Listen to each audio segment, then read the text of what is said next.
is it more of an introductory course? Yeah, it is more introductory with a lot people coming from different departments too. So Yeah. and I didn't want to do. I did 2 courses this semester. That'd be too many. Yeah.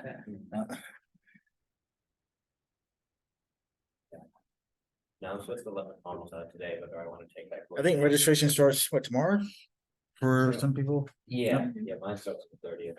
Okay. But he was telling me if I want to get into that class, I should go ahead. Yeah, it's very mixed. I've got some people talking to me from mechanical. I have some people from biomedical. So they come in a different background. So it's gonna be introduction. We're gonna try to get some people have Python knowledge, some people don't, and so I had to really kind of figure out where people are and then get them together and then kind of do on that class. So it's going to be interesting. Topic. Is it getting into like the dimensionality reduction stuff? Yes, that's what we're going to try to end with. Okay. Because I'm trying to figure out whether I should take that or some of like more robotics courses, equipment classes next semester. So I can look at home though. I'm going to talk to you about, I guess, after class. What's the number? 589. I think it's section 3 or something. It's a Thursday, 3:00, I believe, Like in this room here. practical machine learning for engineers. That's the name. That's the top, yeah. Right, so today we're going to start a new topic, and that's going to be in the manipulator side of things. We've been working on the PLC control for the first half of this course, and this is still an introductory on this topics here. You can find more on these topics in the EC 555, 455, 555, and then there's a biomedical course. It's just kinematics, but it's doing with the gait motion for like human prosthetics and things as well. Today we're going to talk about the frames, robot frames, and how to see things. And so this goes from robotics to machining to automation, and then the next class we're going to have actually on kinematics, and then we're going to have some programming practice. 3 different robotic systems: the UR series, the ABB, and also the Fennec. And then we're going to have a project, a lab associated with those 3 things there. And then we're going to wrap things up with the time to start thinking about the class project. So the last couple minutes of the day, I'm going to kind of talk about where we're going for the projects as well. All right, so today we're going to talk about objects in space, or so I'm going to say pose a lot, which is the position and orientation of an object with the respect of another object there. So I want to know if I'm the robot or some kind of, I want to be able to grasp an object. I want to be able to do some kind of machining process. You always see like the robot does like a home in position, even as a CNC, and then it knows its location, its base. And I may want to pull a tool head if I want to drill, I'm going to want to go pick up something. Well, if it's a mobile robot, I may want to go to the XYZ location at some kind of orientation. And that's what we're going to call pose. And I'm going to show you some Python libraries that I'm going to use in this class to help do some of the math. It's going to become a linear algebra problem. So it's going to be a 4x4 matrix dot product kind of thing. And I'm going to show you how to do that using Python. And we're going to do some pose graph theory, and we're going to get into 3D transformations.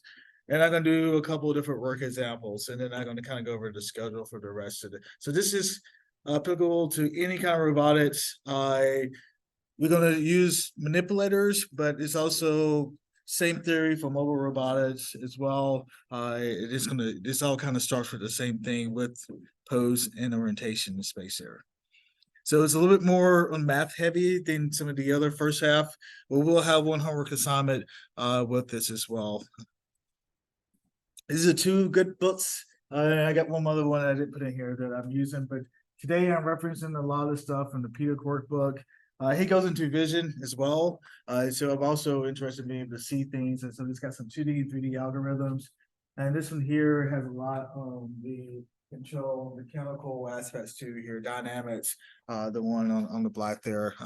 But these are good. There are PDF version, and then this version 3 just came out in August, so he doesn't have a hardback copy yet, but it's coming out soon. But there's a PDF version available on his website there, and he switched from MATLAB to Python in this edition. So this is the first edition he's using Python only, but he still has a version in MATLAB if you choose. I'm trying to move everything over to my Python so we can do the vision and that in the same environment as well.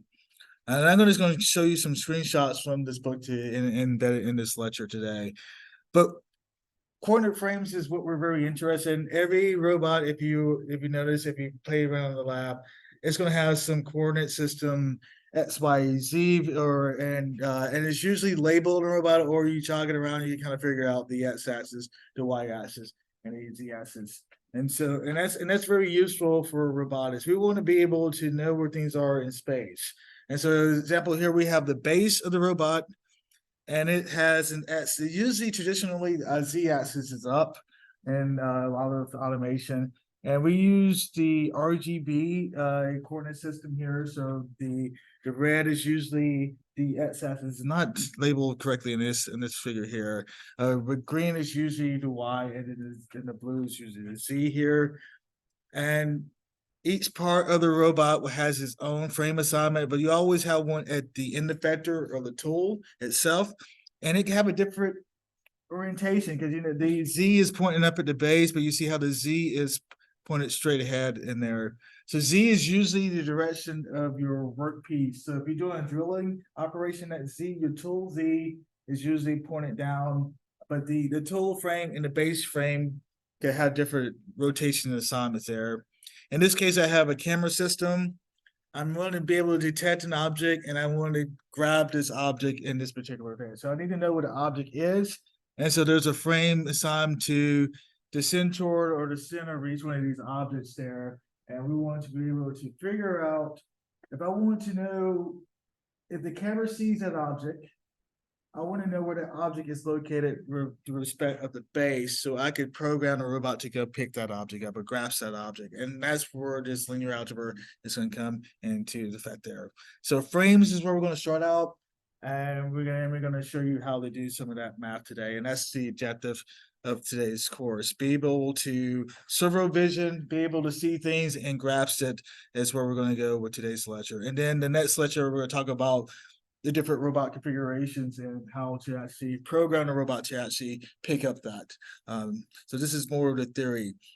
This is one of the robots we have is the UR series here, and this is actually labeled correctly here. And so the Z-axis in the base frame is located this way, and then it has an X and a Y there. And we also use roll pitches yaw quite often too here. So yaw is usually the rotation about the Z-axis. The pitch is usually the rotation about the X-axis, and the yaw is usually the rotation about the Y. And we do use the color X, Y, Z. And so this is the base, and that's where we usually want. If you look at dependent, I'm gonna show you if you figured it out. Everything is with respect of the base of the robot system. So the base of the 0, 0 coordinate of that particular robot system is located at that point there, and it has a tool head here, and it has its own coordinate frame, and you see, and the Z is still pointed out, and you can tell that tool had to go to a certain XYZ position, and it's going to move there, and you could do some kind of operation. But we want to know where the tool head is with respect to the base, so we can move the manipulator to tell it to go to a certain XYZ coordinate or a certain row pitch and yaw coordinate, and that will be the kinematics of the system. So everything has frames, and you want to assign frames to any object in that scene, and we want to know where all the objects in that scene are located, their position, and their orientation in space. And we're going to give them frame assignments, which is given in an XYZ coordinate system to individual objects in that frame. So everything here will have a certain frame assigned to it, and we're just going to connect the dot, and we're going to use closed graph theory to actually close in the loop between different objects. So this is a screenshot I took of the UR pendant here, and you will see that on the right-hand corner, it gives you the one, and here is the tool head frame. So this is XYZ the rotation X and rotation Y and rotation Z of the tool head. And this is with the respect of the base. So this robot in this position is negative 8.1 meters in the its X direction, and then the Y direction and Z direction. And you can record these positions, and then you can have a program to just go through these particular waypoints in the system. So we want to know where the tool head is, and if I want to grasp an object, I want to know, okay, what do I need to move? What delta X, delta Y, delta Z to get to that new position? So I need to compute that delta offset, and that's where the linear algebra is going to come in to do that map between there. Yes. What they refer to as reverse kinematic. That is correct. And so in this figure here, which is a little bit on the next lecture, but in this figure here, I have, this is going to be a 6-degree feeding robot. So it has a rotation at the base, a shoulder, elbow, wrist, the joint, and then a couple different wrists. The wrist does a row pitch and yaw here.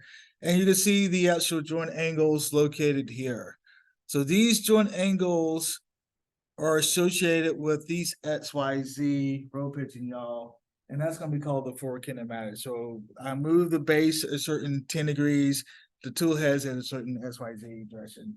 The inverse kinematics is going back, is giving the XYZ row pitch what is the joint angles to get to that position. And then you can just program the robot to move, okay, joint one, go to this degree, and then do that. So it's just going back and forth between the joint frame and the actual XYZ corner frame. What's the definition of kinematics? Yep.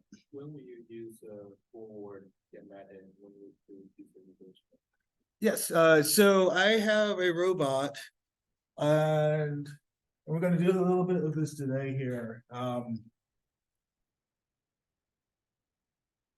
I'm going to draw a really bad robot here. And this is getting in today's lecture. And it's located, I'm going to just say it has its own coordinate same. I'm just going to do it 2-dimensional. And so this is the gripper's XYZ location here. And it has here, let's say this, you can rotate here, it could rotate here. So this will be, we're gonna call it every degree of freedom a Q as a joint variable, Q2, and let's say this has, so whatever any degree of freedom, we have number of Qs here. And I want to pick up an object here. So I want to go to, this is my goal, or this is called the object frame here. So to move the robot to here, I need to this XY position needs to go to an inverse kinematics. And that's going to give out my joint angles, my Q1, Q2. So program the robot to go, the wrist, the base to go to 20 degrees, and then that forwards. And that we call the inverse kinematics. For kinematics, it's just flipping the two, giving my joint angles. So my base at 20 degrees, my wrist at 40 degrees. I'm located at a certain XY, you see row pitch and yaw in space there. And I want to be able, and this math is the forward kinematics. And we're going to show you, and this is going to be a 4x4 matrix, and we're going to do dot products. And so this is what we're going to focus on the next lecture. And today we're going to focus on where finding these objects in space. In the 3D case, you would have, I guess, like, you'd have a set of 3 for each angle, right? Yep, so I'll have X, Y, Z, and a row pitch and yaw for 60, and then I can control back to, and I can have, and so it's usually a 60-degree of freedom robot is the most popular one because it's for every degree of freedom you have a joint and you can get to that there. Yeah. So if you think about a 3D printer, it has an XY bed and then you have a Z, so you have 3 degrees of freedoms. So you're gonna have 3 joint angles. So I can't do a row pitch and yaw on a 3D printer because I can't control those assets. So you have 3 joint variables, and then we get to your 3 XYZ position. So you had to give up. So for every degree of freedom, you would have a joint variable associated with that, and you can solve for these joint variables to get to that XYZ location.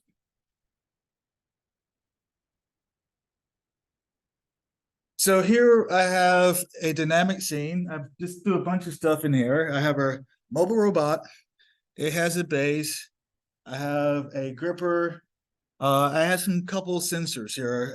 It has its own sensor mounted to there, but I have another sensor on the tripod here. And I want to know where, that sensor detects this object. Looks like some kind of toy teddy bear on the scene. I want to pick up this teddy bear. So the robot needs to pick up that. So the gripper here needs to pick up this object here. How does the robot know where this object is located?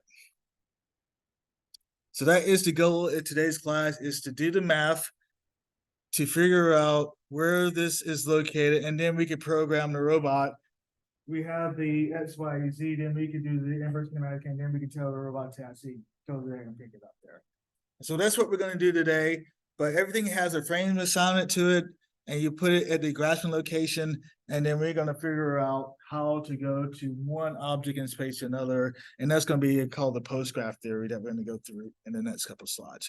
But this is the big picture goal, and we're going to baby step each to the class through individual steps. So every frame is so here I have a base, I have 3 different frames. I have one here, the origin, and then I have a frame here, and then I have a frame here.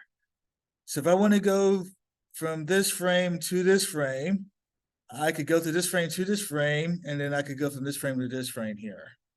And so I could step through the frames to get to each other there. So let's draw that on a little bit on the board. So I have a home position of a robot, XY, and call it origin. And then I have another frame assignment here. Let's say this is the robot gripper. And it has a certain XY location. And I want to pick up an object located here. So I have a robot system, it has a gripper, and this is an object here it wants to grasp. The gripper is attached to the robot, so it knows where the gripper is. So I know the transformation from the robot to the gripper, which we're going to call the start point here, the object, and this is going to be the gripper. And the gripper knows where the object is here. So this is a transformation from the gripper to object. So I'm looking for this relationship here. So the knowns is going to be a solid line, the unknowns is going to be a dotted lines. I want to know where the object is with respect to the origin of my machine. I could just do the dot product of these two here, and I can get to there. So the object with respect of this is going to be equal to this path, with the object with respect to the gripper, with the dot product of the gripper associated with this here. And units should cancel, and I could get to that. So this is B postgraph theory. Yep. So you said that's the object, H? Yeah, H, how you gonna call the object? Yeah.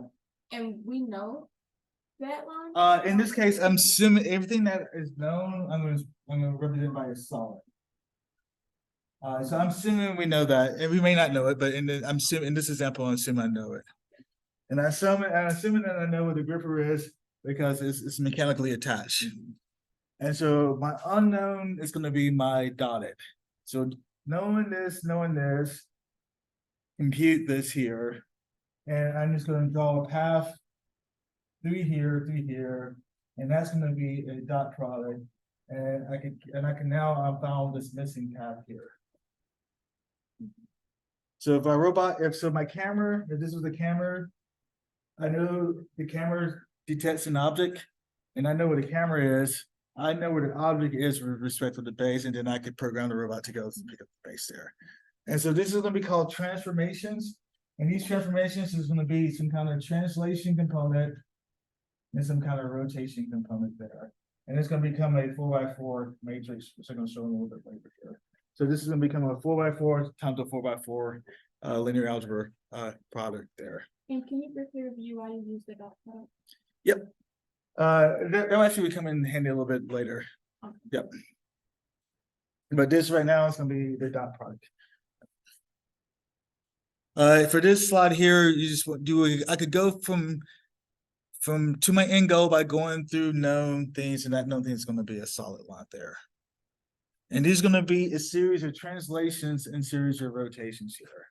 Like in 2D space here, let's just forget about the orientation.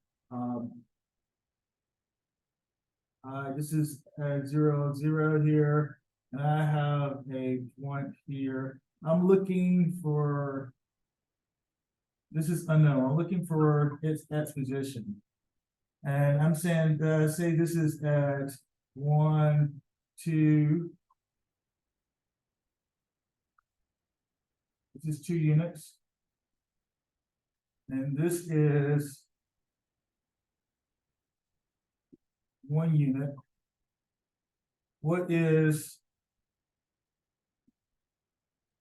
how far is it away from the base? So I know this is 2 units from here, and I know this is unit from here. So what is the distance between this guy and this guy? Oh, 3. 3. And that's the same thing I'm doing. Knowing this distance and knowing this distance, I'm just adding that, and in the matrix, I'm just going to do a dot product multiplication. And so that's for position, and dot product is going to take care of orientation as well. And so some post transformation property. The top is my start price, and my bottom is going to be my Y. And I could do some plus. In this case, we add these together, and maybe a subtraction operation. And this is eventually going to become a dot product here. So that's like this exclusive OR with Y here. You can see where these Y's cancel if you're trying to do, and you have X and Z. So X to Z, if I'm going from X to Z, I could go from the X to Y, and I could go to Y to Z, and then I'd be at my X to Z point there. And that's equivalent to the dot product there. You cannot switch the order. So if I want to go from X to Z, I can't go from Y to Z and then go to X to Y. We won't get the same thing. So this is a property of that there. Are we okay? All right. So here is a scene that I just threw up here, a realistic scene here. So I have a robot manipulator. This is my base of my machine. I have a gripper. Attached to that gripper, I have a camera. And the camera sees an object on the conveyor belt. I would like to know where this object is with respect to my origin of my machine. How do you compute that transformation between your world frame to an object there? Is the goal there. Are we calculating the distance from respect of the object to the base? Yep. And my base is I haven't called it W here. So I want to go from the base to the object. H. You use your joint angles at that first, second, and third one, right? Figure out, and you know the distance between them, between one joint and the next joint. And then you can apply that to basically figure out.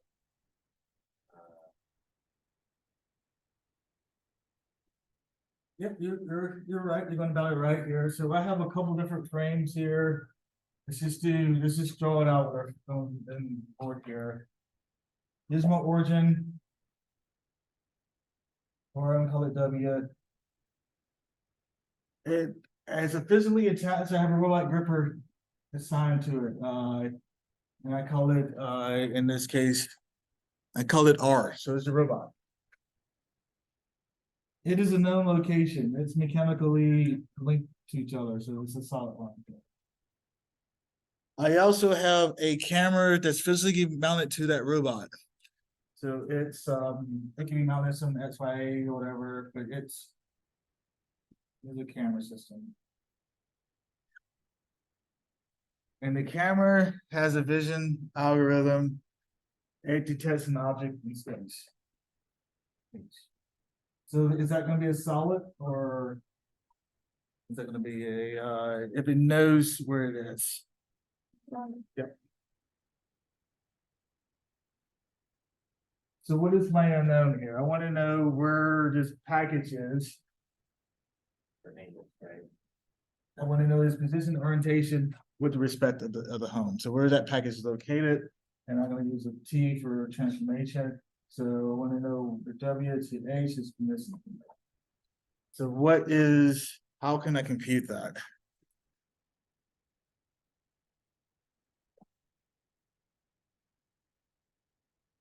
Well, you know what position in space, I guess the question is, like, what angles you use to get the joints? Yeah, we're not getting that far yet. We're gonna eventually then program. This is actually made of multiple degree of freedom to actually do that. I just want to know where it is now, and then I'm gonna program. Then I want to figure out what angles, joint angles has to make it move here. So I just want to know where this guy is in my work cell. So let me repeat again here. So I have a robot system. This is going to be my robot, this garbage. And then I have a robot gripper. Well, this is a link to there. And then this is my gripper here, right? And it sees this object here. So this is my home position. I want to know where this object is related to this guy. So if I know where this guy is, and this guy sees this guy's here, the transformation from here to here is where this, the XYZ of this guy is.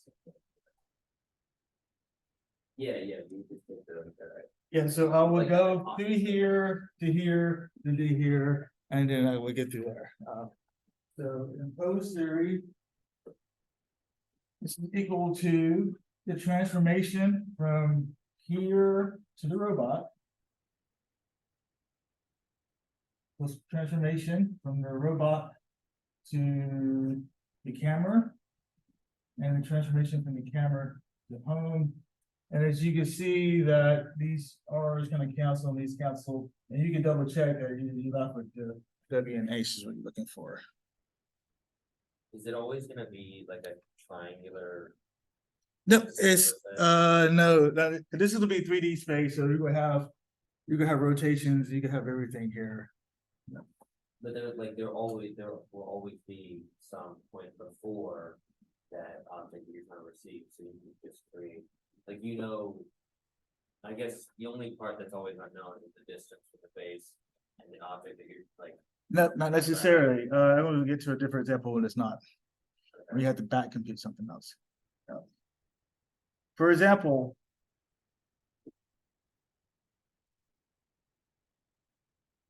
assuming I knew where this object is, and I wanted to compute this here, is kind of what you're asking me. Yeah, I need to find a missing link there. but it's always gonna be like a triangle, like you're using some kind of. Using a relationship to something else to figure out where it is, yes. Like when people use other shapes to try and figure out the relationship, or is triangles usually? No, it's gonna be, it's not necessarily gonna be triangles. It could be, I'm actually gonna be 3D space, so I'm actually gonna start drawing like arcs and stuff here. Yeah, maybe in the next couple of slides, there's some sample that's kind of get away from the triangle. Yeah. Is that we get here a little bit? Okay, we'll do some stuff like that. So we're not worried about the math now. We're just gonna, and this is eventually gonna be some numbers in there. And so this still kind of looks like a triangle, but here is the full picture. So here's my robot, the camera. This system, this was the Baxter, so it had a right and a left arm. So R in the left, and then it has a camera system here. And so the solids are known systems, and the dotted is unknown. So if I want to know the home position, which is W, to the object H, how can I compute this solid line here. By going through known stuff. Well, you know how to get to C, and then C to R and R to H. So I gotta get to C. So this is my goal here, so I need to start here, and I need to end here.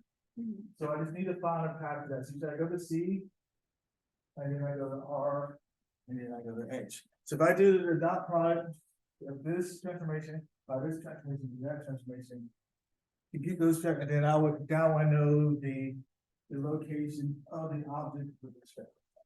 Mhm. And so it just becomes a 4x4 dot product, a dot product of three 4x4 matrices together. What about, let's do one more example. If I want to do, if I'm listening for, let's see here, this link here, I want to know where the right robot arm is related versus the left. So I have two manipulators, and I want to know where the right arm is with respect to the left here. How can I do that? Or can I do that? Can you backtrack? Yeah, yep. And so so how would you do the backtrack? Backtrack to C and then C to. So I'm gonna go from R to C, but I'm gonna backtrack, so I'm gonna take the inverse of the transformation, so I'm gonna show you how to do that in a second. And that's gonna flip the arrow, so go from C to R, if you take inverses, we flip from R to C. And so it's a 4x4 matrix, so I could just do an inverse matrix of that. And then I could just go forward to there. So if you draw this thing out, I could go from one location in the space to another location in space. And then I just have to do that, the linear algebra to actually get there. And if you're going forward and it's gonna be just a regular dot product, if you're going backwards, you won't have to take the negative of that, which is the same thing as taking the inverse of that. And then before you do that product. And so a jaw is seen like this, in certain environments. If it was a mobile robot, the scene constantly updates, especially with Rob's environment does a good job. It would, as you do the robot, it would constantly recreate the scene, so you would know where everything is in space. And it automatically does that math for you. So I know where that object is. So if I move forward, this object still might be in the same place, but this distance changed, and so it still knows where that object is, and it redoes that math for you. But this is just manually trying to figure out where the missing thing is there. And so now we just have to put numbers. So I'm saying this is a 4x4, but you took my word for that. But now I need to show you why that is a 4x4 merger and why it becomes a dot product. And it's an addition, the subtraction, and things there. But this is where a lot of robotic problems just gets into what we call this post transformations. And you have to figure out that give it missing link, and you want to use some kind of linear algebra tool to figure that out there. And so this is, I guess, less triangles, but this is usually how it's drawn here. Compute W to H here. I think we already did that one, but if you want to go to W to H, what's the answer? Yeah, you just go to C and then, C to R and then H. Yep. And so it will be this transformation dot by this transformation dot by this transformation here, and that would, and now you have this missing link directly here. So that's going to the camera, to the right link to the object. And we're going to use the forward direction. We're going to use this plus, and if we had to do a negative direction, we're going to use a minus there in that loop there. Okay, what about H to L?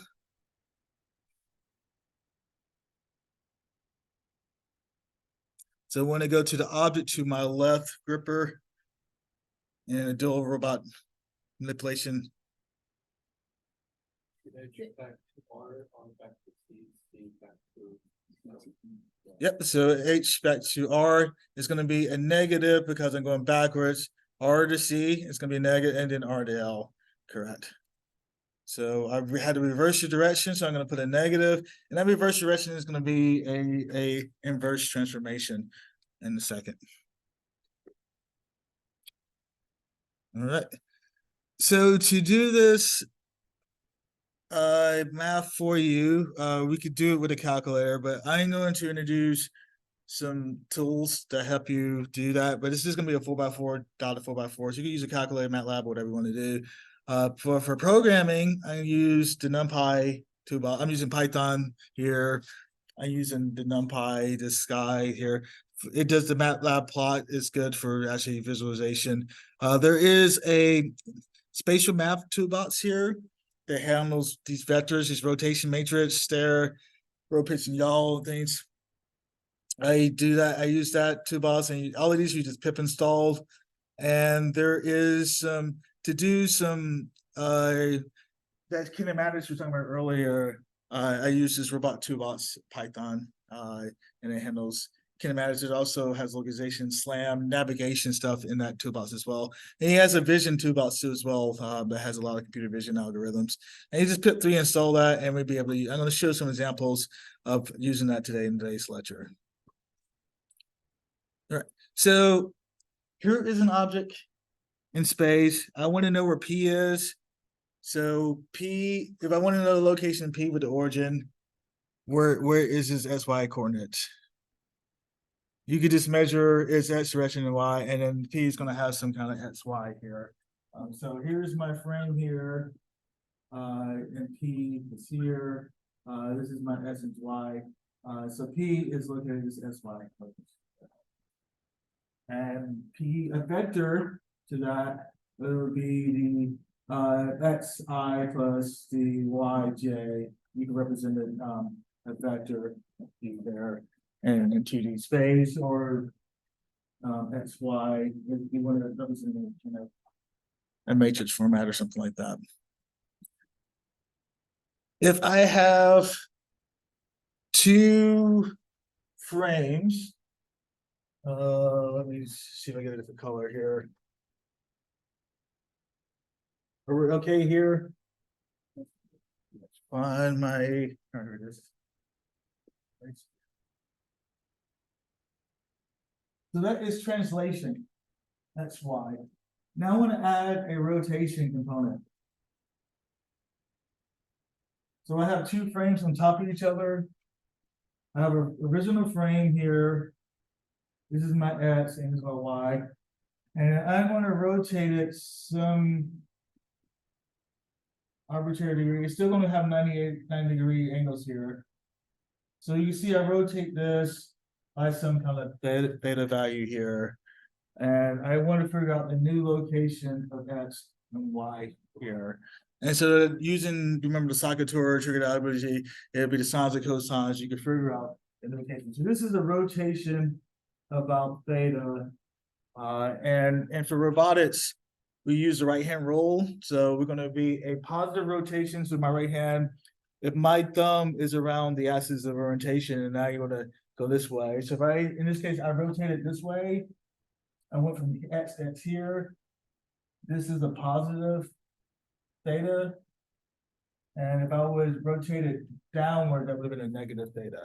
So if I say rotate 20 degrees, I'm assuming that you rotated this way, you didn't rotate.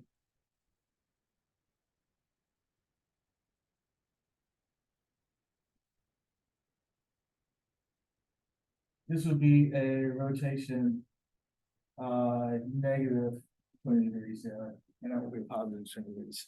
And so that's what we always use for in robotics. A positive rotation is using the right hand rule to figure out the direction of the rotation.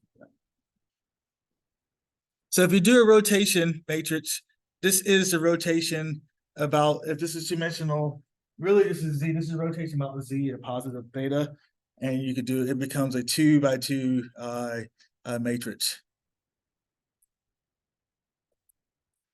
So we add the position and the rotation component, it's going to become a 3x3 matrix there here. So here I've given some sample code here. So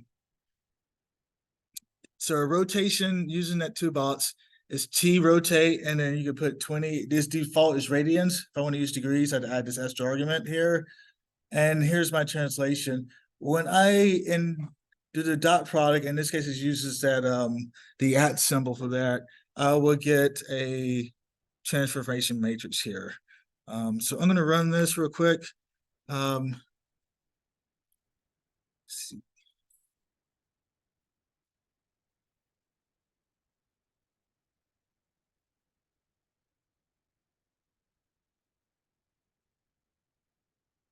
So here I've just doing a rotation by 20, and I'm just gonna print that out. And this is my rotation 2 example.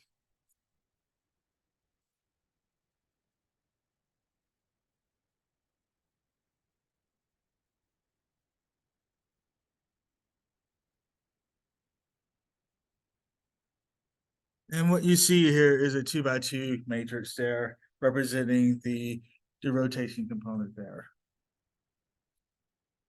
When I add the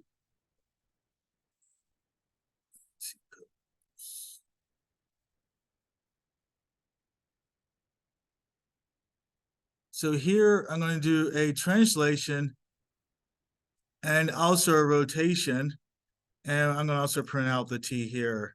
So this would be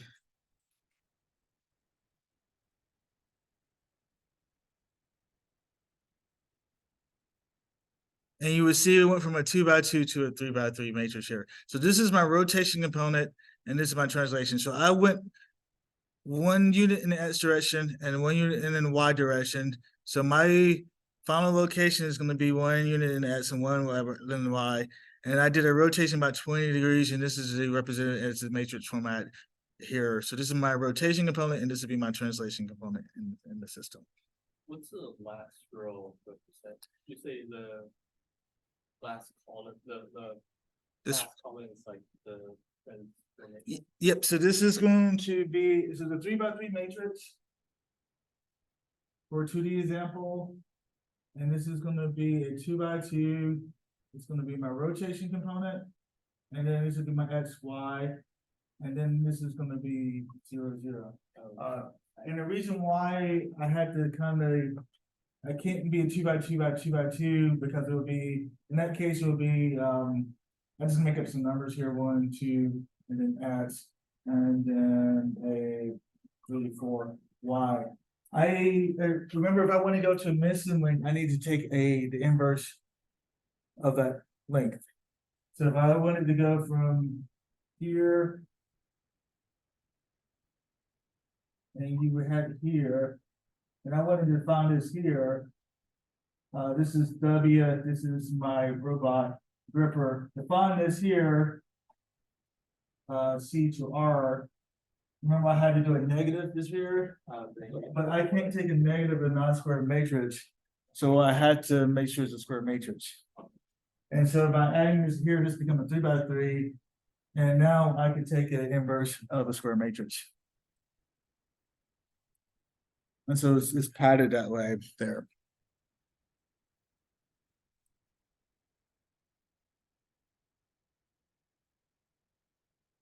So I'm just gonna more likely we use 3D from the 2D, and so this is the full thing here. Here's a 3D point in space.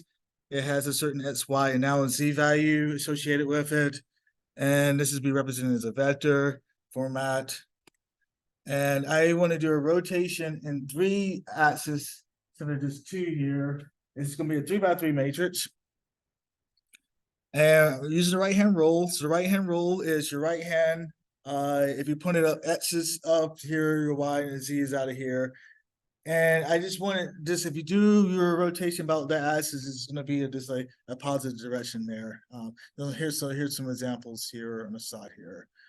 But these are the standard formulas for rotation, a 3x3 matrix that you would see in any computer graphics or any wiki, whatever. A rotation by Z of theta is going to be a 3x3 matrix with this value here. A rotation in Y is going to be this here, and a rotation in X is going to be this right here. So it's a 3x3 component. And if you want to do that in MATLAB, you use the rotation X, and that's you'll be able to use the NumPy library to do that rotation for you there. And you can do it in C++, Java, whatever language of choice there, give you the same thing there. These are default rotation matrix. And a square matrix, the inverse is the same thing as transpose, which makes it easier. Transpose means the rows and columns just swap.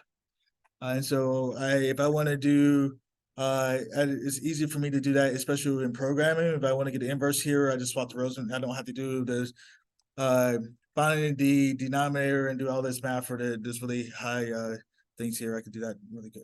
The rotation times the rotation step is the identity matrix, which just means the one all the way through here.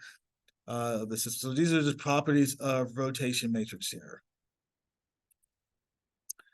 And so a lot of robotics we use roll, pitch, and yaw as well, especially in I guess the aviation role, I use that quite often. And so roll, pitch, and yaw is just a rotation in the Z times the rotation of Y times the rotation X. And that's the order. And it's going to just be a 3x3 matrix. And you just stack in different rotations together there. And so I'm going to run this here just so you can kind of see it later. You may need this for your homework. So I'm going to take the rotation. This is to be a yaw component, 20 degrees. I'm going to do a roll and 45 and 20 to here. And I did it twice, so you can use this function here. If you don't want to do that, there's a built-in and roll pitch yaw to R here. It is in radians, so I use the math function to go from degrees to radians.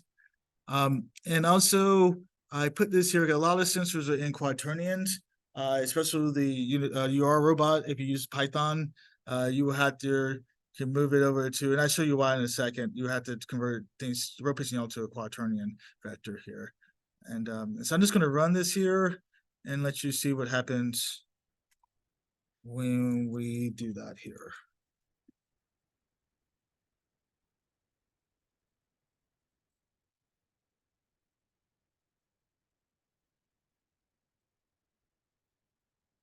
So I just converted row, pitch, and yaw to a 3x3 matrix. And using the first method, and I did it in the second method, you can see they're identical. So you can use this method, you can use this the same thing here. This is really hard to, if this was a sensor, you had to kind of broadcast 9 different floating point numbers. So a lot of sensors represent this as a quaternion vector, which is this guy here.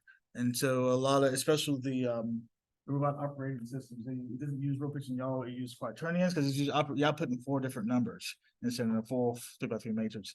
And the math is a lot easier with quaternions. And I went from this back to rotation here. So you can see it is equivalent to the same thing here. Or you could leave it in row, pitch, and yaw as well, which is only broadcasting 3 different numbers off the system too. But quaternions is a better way of representing an angle and orientation than using a row, pitch, and yaw, using a matrix there. And in the next slide, I'm going to show you why there. And you probably have seen this before. Is there are situations such as gimbal lock. And this video gives a little bit of explanation of that. With a 3-axis gyroscope, you can represent any orientation using the 3 gimbals. One for yaw, one for roll, and one for pitch. A gyro will be gimbal locked when one of its rings lines up with another. This locks an axis, costing a degree of freedom. You can see that yaw now moves the mile length at the same way as pitch. Oil angles have exactly the same problem. The train is done. And so we tend to avoid the math, for math reasons, avoid using the row, pitch, and yaw. We use the quaternions. And so we never have this situation where we have to get in the situation where we lock things out. And you've probably seen like the Apollo videos back and forth that they were in this gimbal lock and they was trying to for one of the space missiles missions a long time ago. Yeah.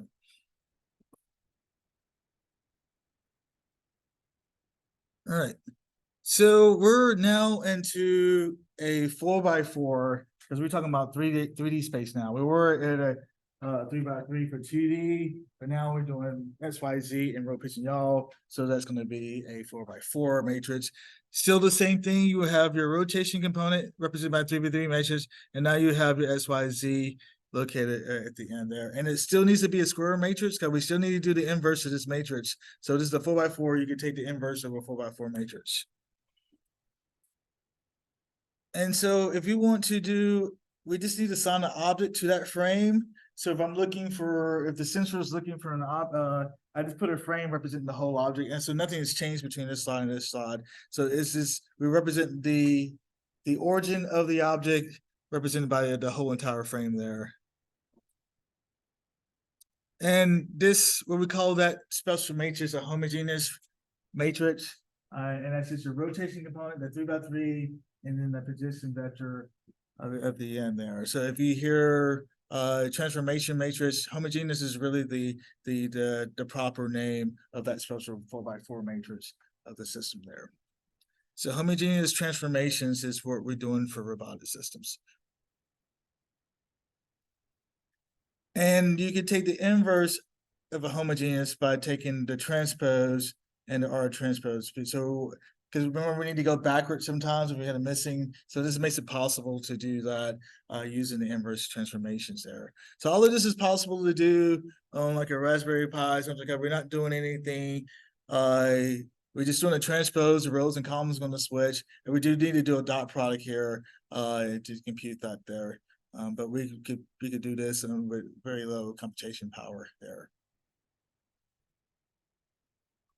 And this is this example of showing a homogeneous transformation using the Python library. So this would be future reference for your homework there. Are we still on track? Everybody still? Okay, wasn't sure. I wasn't sure I lost everybody or not. All right. So let's just go back. I'm going to add I'm going to add numbers now. We're just going to do 2 problems here. So this will be more realistic of what you will see here. So I have a perception sensor located in 1 meter in the X direction. It's located at 0.5 meter in the Z direction. And so it's located at Y, I guess it's 0 there, from the home coordinate system there. And again, I give you an orientation. So I'm giving you the location and the orientation of the sensor. And the camera, so I have a camera, which is the C. I give you the position and locations out there. And it sees an object that bops at 0.25 meters away from it in the Z direction. So I know where C is.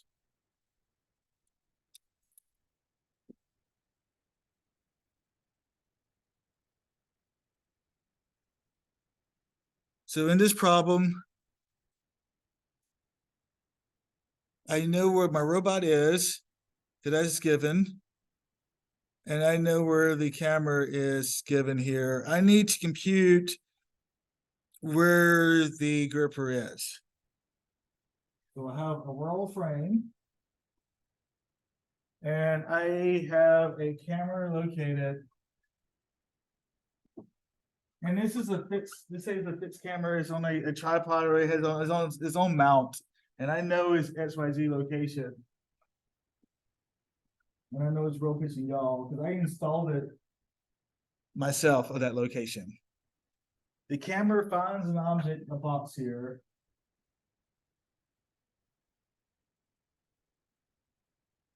And it has its own frame assignments.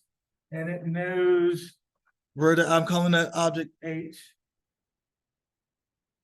And it knows where that object is. It sees the object and it say, okay, it's 0.25 meters in front of me. And I have a robot as well. So this problem, this is known. And see here, this is known here. The robot, the camera sets a robot, and this is known here. And this is known here. I would like to know where this box is located in my world. So I'm asking to compute this transformation from my origin to where the box is, which I call the box H. Where is the XYZ location of this box? And what's the role, pitch, and yaw of the box is what the question is asking in space. Do you know, you not know the position for camera, right? Yep, I'm giving you where I mounted that camera. So I said that the camera is located at, here's my camera here. A translation component. I gave you an X position of 1 meter. A Y, I didn't give you, so to say a 0, and then it's at 0.5. And I gave it, and you also have this also has a slight rotation component. So a rotation about Y at certain 180 degrees down. So this is my Y-axis. Then that camera is pointing down. So if my robot is pointing up, my camera is pointing, and that's the case. I want the camera pointing down on the system. So I rotated 100 degrees about Y, and so that camera frame is actually looks like this. Is Y up? If this is Y here in my system. Okay. I guess I was confused because it says it's. Yeah, I didn't So- draw it out anything, but I did a rotation in here because I wanted my camera. I didn't want my camera pointing in the air. I wanted my camera pointing down on the conveyor. So I did 180 degrees to put the camera down. Like if I had an overhead projector, I wanted it to come down, Yeah. even though my robot's this way here. My robot's not upside down, but my camera is upside down in relationship with the robot. So x-axis is into the wall, is that correct? Yeah, in this case, yeah. So I would usually draw a circle there, and this must be Z and whatever's left over. And so I rotated my camera down, and I see the object in the Z direction. 125. Yeah, so I detect, so it's somewhere out there, and I got this 0.25 meters here. So, but I know this here, and it has no orientation error. So I know this, and I know this. So where is my object located at? It's just 0.25 meters plus your position of your camera. Well, Yep, so is this transformation times that transformation. times or plus? Or in this case, it's really gonna be a dot product, but you would do the plus. Yeah, separate. And so that's the transformation from the object to the camera. And since it's going along with that, and then you have your camera to object H here. In this case, this will become so there's just a plus, you would just be the dot product. Here, if it was minus, it would be you would have to take the inverse and then you do that. Yeah. So now we just need to put this in here. So this is gonna be a 4x4 matrix. Times another 4x4 matrix. So 4x4 times a 4x4 is gonna equal what? 4x4. And then I can look at that 4x4 is gonna be, so TH, it's gonna be a 4x4.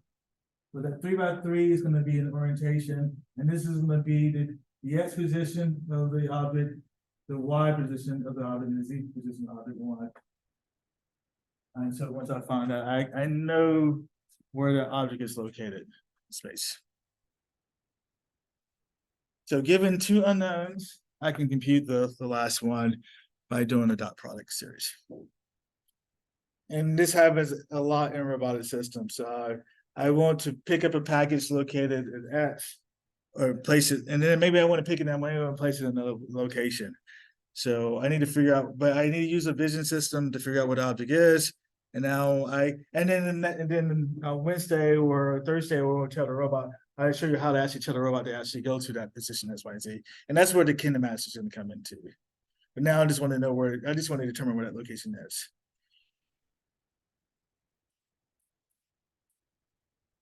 So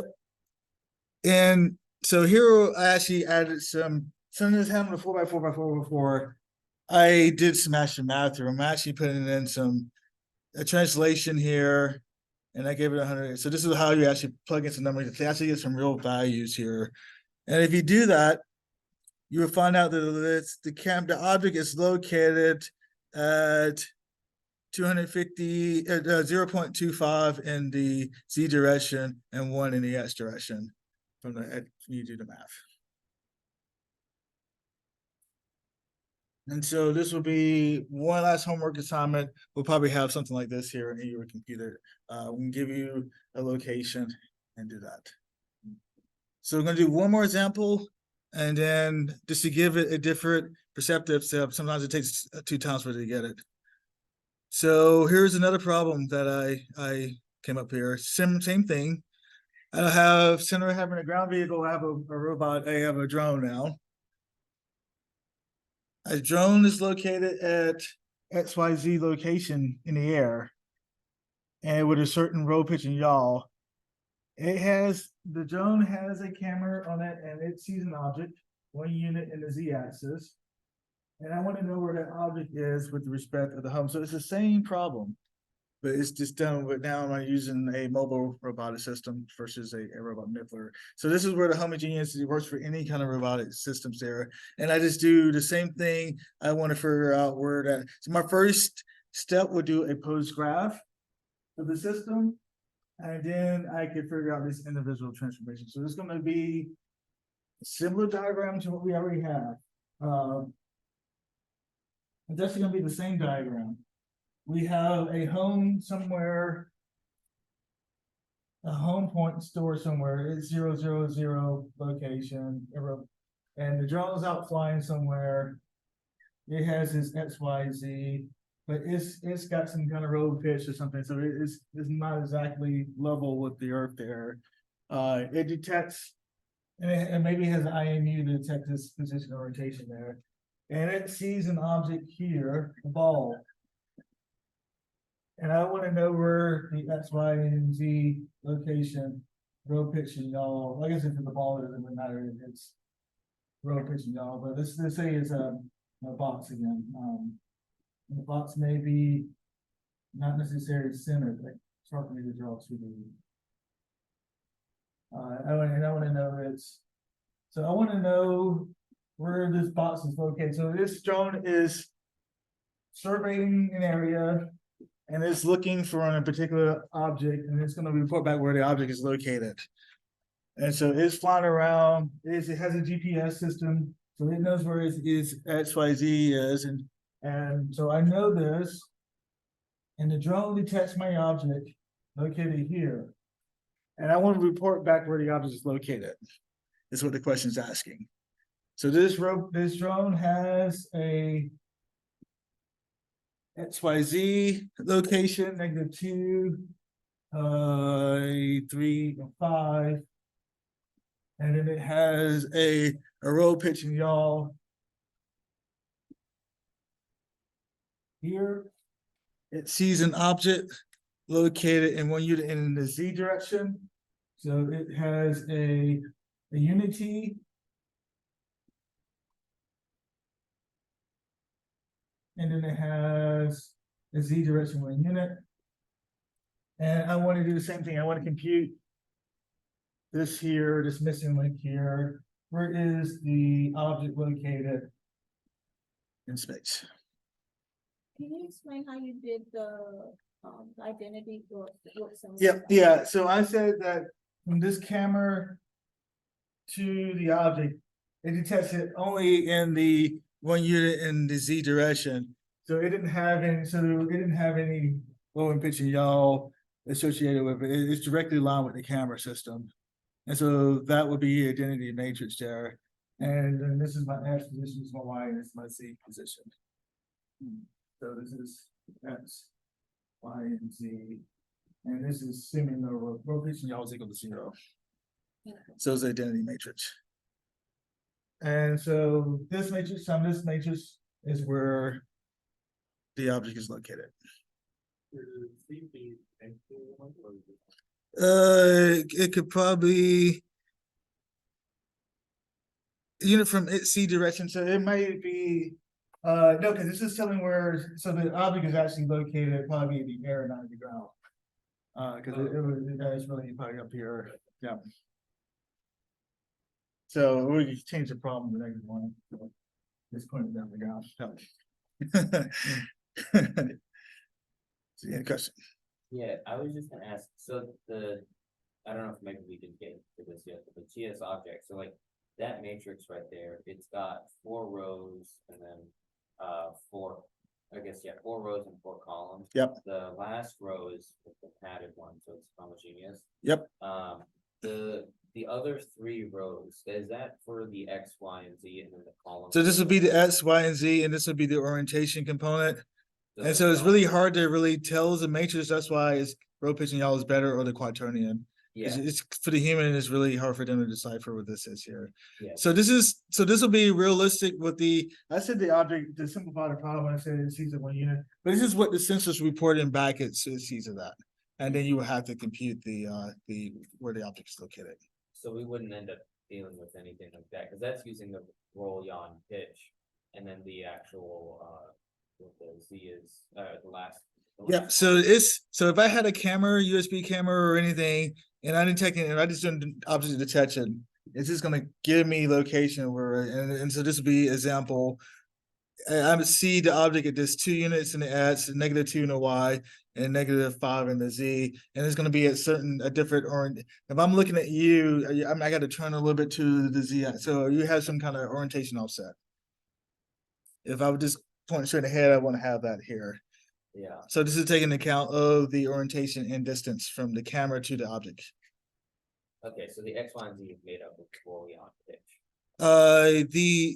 So this SY, so this is the orientation. So you would do the rotation first, and then once we align, then I could measure my X distance from you, of my Y distance from you. It's the roll, yaw, and pitch of that like axis, right? Yes, the row pitching out the S is from my sensor to you. Okay, Yep. So I show you, I had to turn, if this is my Z axis, I had to turn positive maybe 20 degrees to get you. And now you're probably, I can measure my Z, my X distance and my Y distance from you. Yeah. and is that and that's with respect to the world? This is the respect to, this is really the camera to the object. So this is really that matrix, and there's a problem here. This is the T object. Okay. That I just simulated with some values to make the problem a little bit but if you're doing it in programming, this you just plug that in and do that. Yeah. But to simplify it on the board, I just said it was 1 unit. But it still will be the dot product of this and done this there. And so I did this. So the first step, I did my pose graph. And then I did this as a homework assignment a couple of years ago. Let me see if I could just find that.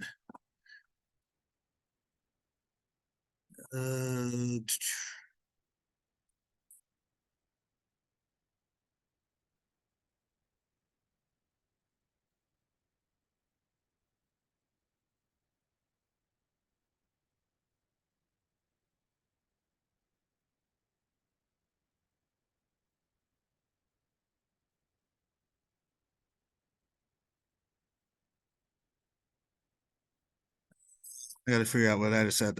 Maybe not as easy.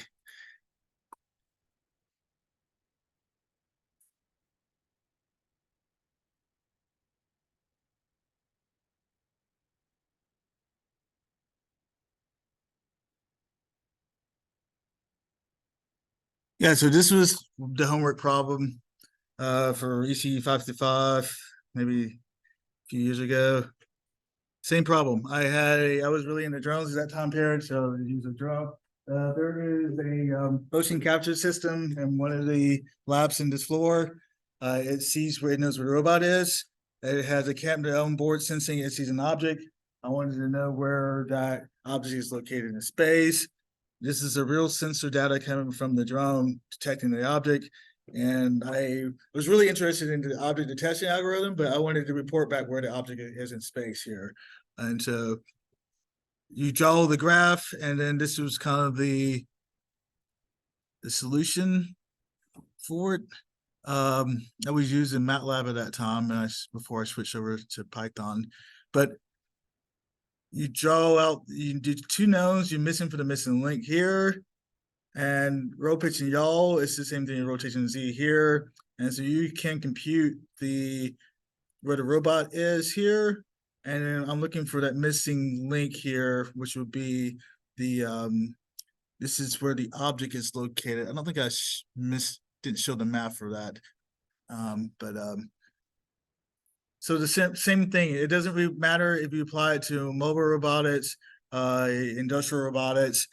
We're trying to find an object in space, but I want to, a recap is everything is going to have frames assigned to it. Going back to my UR system, or even this system here. And I want to go to a position orientation in space, which will be posed. And I want to figure out where that object is. And then once I figure out where that object is, now I want to tell the robot to it's a better location. I want to pick up this box here. I needed to, if I detect what that is, then I want to program the robot to move these degree of freedoms in degree to actually go to that location. And that's what we're going to do in the next class, which will be the kinematics. So given that location, I can say joint 1, 20 degrees, joint 3, and then those have feedback, and I could just say, go through those joint angles, and the robot will be at that position and orientation in space there. And so that is a preview to Thursday's class. One last thing before we go.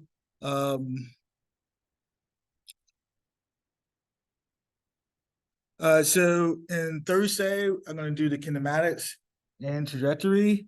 So we'll be able to complete the algorithm, and we'll be able to tell a in-degree of freedom robot to actually get to this location in space. And that's going to be the kinematics, inverse kinematics. And we're going to give a little bit of trajectory, nothing fancy, but like a how to, so I'm here, and I want to pick up this guy here, but I don't directly want to go to here. I want to do some kind of use its trajectory profile to that location. So I'm going to do some waypoints, and that's what I'm going to introduce to. And then the last lecture ever for this class is going to be on programming. And so we're going to write some programs, simple programs on the actual machines itself for the cohorts, which will be the ABB and the UR series. But I also want to show a more a traditional robotic system too. So I'm going to use the Defanic as well and show some examples of that. And so, and then in November 2nd and 7th, you will actually go. We'll get it in 3 teams, and we'll program the UR, the ABB, and the Fennec, and then we'll just rotate stations so you have a chance to actually program all 3 different machines there. But so October 31st lecture is going to just kind of walk you through that process there. So we will have one more homework that I'm going to assign on the 31st, and it's going to be due around the 7th or something like. We want to have the 7 here, and then we want to start to think about projects. And so, most likely the last lecture will be October 31st, and then the last lab will be November 7th. And so that still leaves some couple weeks there before the final exam is, and I think that's like later in November. So I guess November. We're gonna have one exam 21st, and that will be like the final thing there, and then you just do a project for the final grade there as well. So speaking of projects, there's going to be a small project. It's nothing like a semester long project, but we do, if you look at the syllabus, I did have some grading allocated to that as well. And it's really, I got some ideas here, some example projects, but the last semester people has their own ideas in creation too. So you could have, this is just some suggestions. You can create your own project too. And we're gonna have the last 2 or so weeks to actually to work on that as well. Here are some ideas of things that I'm interested in, is to kind of help you scope those. There is some videos of last semester, so if you want to see what people did in the past and kind of get some ideas there. But you will be kind of giving me like a really short paragraph of what you're thinking about doing and your groups and who you think about working with around that last lecture time period. So I kind of review it and then see, and then you will have the rest of the semester to work with the projects and do the labs, and then I'll be around for office hours or whatever, just kind of assist you with that as well. But we're looking at really 2 more physical lectures and then a lab assignment and then some project time based. All right, and an exam. Any questions? All right. You have a good one. Thank you.